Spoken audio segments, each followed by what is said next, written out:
basahin pa yung mukha ko eh. Wag ganun. Malabo pa yung paningin niya. Gaganon kita. Sabi ko lang naman. Ako nahirapan sa'yo. Ang ganda kasi. Diba? Oo. Yung wala friend ako sa kanya. Tapos gaganon siya. Ay, ko na. Sabi ko pa ako nahirapan. Gaganon ka pa. Tapos nakasalamin pa siya. Oo, maganda rin pa rin dito. Oo. Hindi pa natin expressway kasi may motor.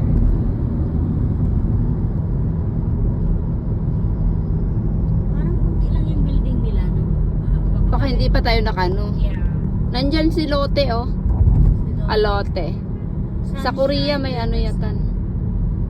Mall nila. Yan oh. Mall, parang mall nila yan eh. Lotte is ano yun eh, sa Korea yun ah.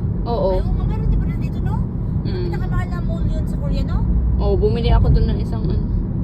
Mahal naman. Parang ano din. Kasi nung pumunta ako ng Gwangju, 10,000 dito is 400 sa ano. 1,000 won. Parang sa kanila nga. Oo. Tingnan mo kung magkano 10,000. May branch sila dito, no? Ang pinakamura pagkain na dito is 20,000. Kape yata yun. Tingnan muna natin. Ibig sabihin marami itong mabili pagkain yung 2 million ko. Kasi 20,000, 50,000. 130,000 yung nakita mo doon, di ba? Yung ano mo, o baka 80,000 na yun dito. Kasi airplane kasi yung kay mahal. Ano to? Tapos punta tayo sa grocery nila.